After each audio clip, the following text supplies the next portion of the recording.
हमारा स्टेज 3 आप ये समझ लें। तो स्टेज 3 में ये था कि मैंने आखिर में स्टेज 2 में आखिर में इसके अंदर पत्ती डाल दी, अपनी पालक की पत्ती डाल दी काट के, और ये हमारा कीमा तकरीबन तैयार हो गया। अब इसके अंदर मैं आखिर में जो ट्रिक है मेरी वो मैं आपको दिखाना चाहता हूँ। ये नींबू के अंदर के हिस्से काट के मैंने इसका जो गूदा होता है गूदा उसको काट के चंद छिलके भी बड़े वाले नींबू पे काट के डाल दिए।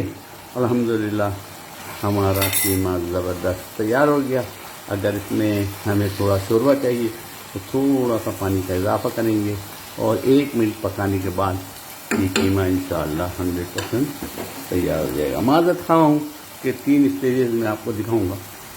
हाँ, आप और इसकी मैं रेसिपी लिख लूँगा, आप इसकी फिक्र न करें। इंशाअल्लाह गड़बड़ हो रही है थोड़ी बहुत, तो उसकी वजह से मैं इनको स्टेजेस में डालूँगा। तो उम्मीद है आपको ये कीमा पसंद आया होगा। आप कीमा पालक मेथी बनाइए और ज़बरदस्त बनाइए, टेस्ट से इसका खाइए और मुझे दुआ में याद रखिए।